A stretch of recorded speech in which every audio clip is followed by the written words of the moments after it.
Yo, what is up guys, it's me Eve again here playing Tokyo Ghoul Break the Chains, and we had a new update today, and the new update brought us the new arena, strategic arena as it called in the game, is out right now. You can test it out. As you can see on the screen here, this is the arena opening time daily, UTC plus 2, so you will need to, if you're not on the same timeline, you will need to see what time is it for your country or for your time zone. So we'll talk today about the new arena, how it works, what is the best teams, all of that, about all of the things here. So in terms of this arena, first of all, this is I think a arena that basically killed Aogiri, because Aogiri in this arena sucks a lot, like really sucks. And we'll get into that in a minute. But first of all, shop. What do we have in the shop? It's something that the helps in the arena itself. It's not about anything else other than that. So it's all about the arena stuff. So first of all is temporary star up cards, a special item for the strategic arena that allows a designated character to reach the max stars in the next battle is extremely rare. So for now, I don't know what effects those do. I assume based on, because this is called max stars, and for stars, max stars is D. So D should be the max stars usually, and not triple S. Triple S is not really a max star, because after D you're not getting any more stars. You're using refinements for those, as well as there's like no there's more of lettering going on, not really stars. But again, once I will be able to get it, I am basically 10 games off from getting this this one, to see how it's gonna perform, just to test it out. And whenever I can do that, I will tell you guys what this one does and for how long it lasts, because I assume it's not going to be permanent when you use it on the character. It's probably around the time when the whole arena, as you can see here, it resets every Monday, so once a week it's going to be resetting, and I think it's going to be resetting the effect of this one as well. This is just my assumption. Again, I didn't try it out yet because I didn't got this one yet, but still, even if that's the case, getting 500 is not that hard, and by just while you're gonna be getting to your phase 10, this is gonna when you're gonna be able to get all of that stuff pretty easily, and as well as just on phase 10, you do 10 games and you're probably finished with this. So in that sense, it's pretty easy to get this one. I would assume a better idea if it's actually like if it's expiring, so it's not for it's a temporary stuff. It's not gonna be for eternity, that if you buffed your character to D, it's gonna stay like that forever. If that's the case, then it probably would be better if you save up like 5 of them, and if you don't have 5 characters on D, then you use that on all of your teams. For example, if I want to save those and then use it on my CCG team, so I could play some CCG on this arena as well.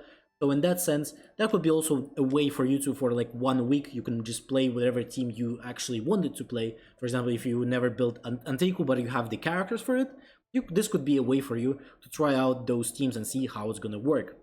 Protection card here is very simple. A special item for the strategic arena uses to protect yourself from losing win points when you lose a battle.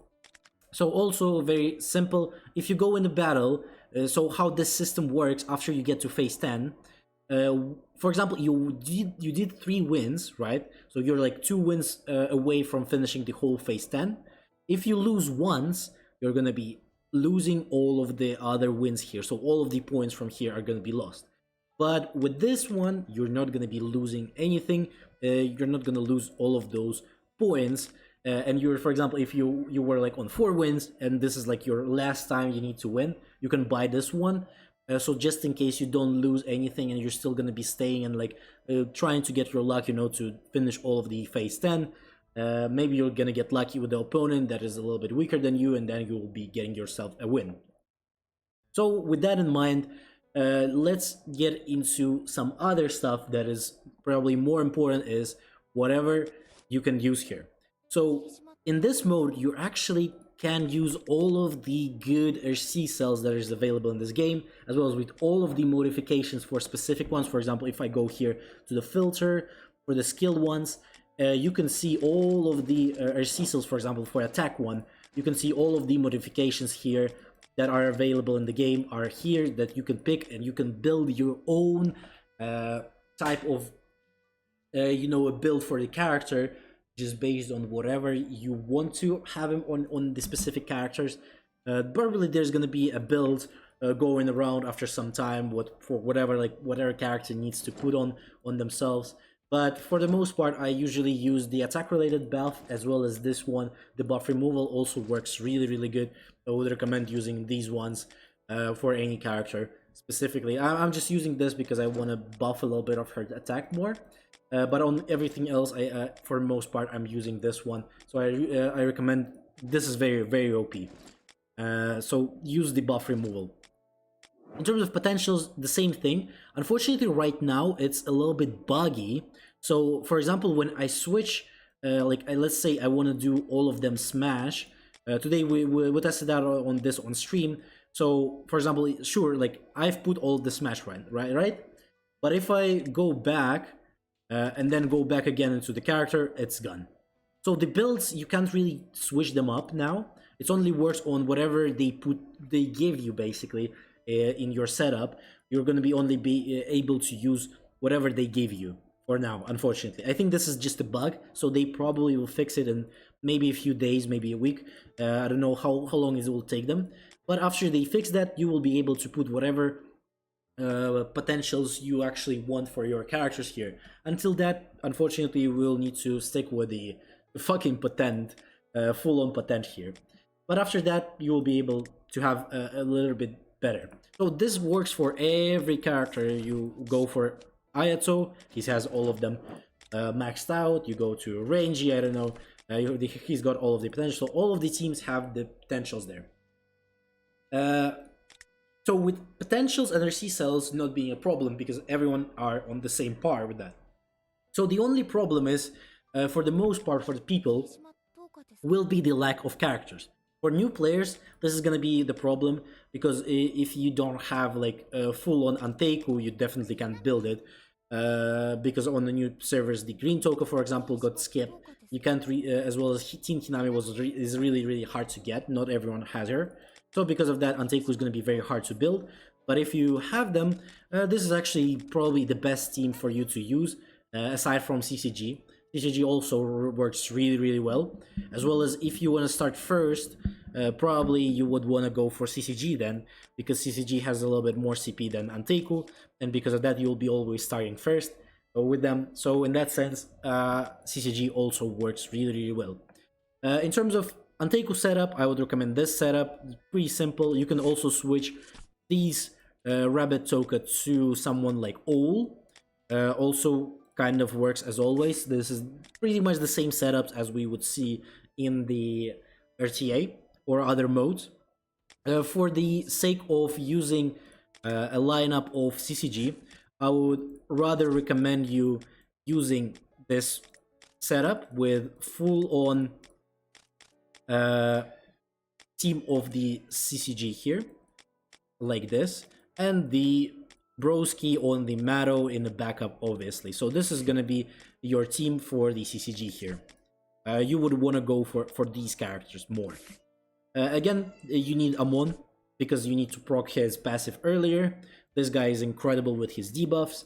This guy is also just purely for some procs on his passive, as well as just he can neglect the invulnerability from some of the characters. And because of that, I recommend using him. But again, also if you have like light Arima here, you can put him over the red Arima, and also this team also works really well, so you can go this road as well. So that you will decide what type of road you're gonna go for. Unfortunately, Anteiku players, this is a sad news for you. You can't really play Anteiku here. Aogiri players, this is the sad news for you because Aogiri sucks a lot. Aogiri's main point in this game is that they have higher CP. They start first, and they because of that they can easily one-shot because their CP is so much higher than the other teams. Because of that, they have a much bigger advantage. But in this one, the advantage is gone because for the most part, your CP is going to be very close to each other. For in some cases, I even started first versus some like whales who had like 2 or 3 triple S characters. It's just purely I started purely because I some of my characters are maybe a little bit higher on the CP end than them. But it's still even though if you start first with the Aogiri here, it works really badly. Unfortunately, Aogiri is not as strong as it would seem in the other modes. On this mode, it is actually is a little bit lackluster. So I would recommend switching to CCG if you can, if you were able to do it. Switch to CCG or switch to Anteku, whatever is your secondary team that you have there. So hopefully you'll have more luck with those teams compared to Aogiri again. Aogiri in this mode is dead for now. If they don't fix anything in this mode, then it could be different. Or until we don't get maybe a setup for Aogiri where that's gonna be not only about having a higher CP, but also having more penetration rate as well as all of that, so that they could get through the tankiness of the CCG as well as of our Anteku. Other than that, hopefully you like the video. Don't forget to like, subscribe, leave a comment, as well as join the Discord. I stream every day and I post the notifications for the streams there. We have a lot of fun on the streams there, as well as I am going to be streaming this arena more often now as it's the new stuff. So we'll see how my journey on this arena is going to go for. And hopefully you have a great day, and I'll see you on the next one. Bye bye.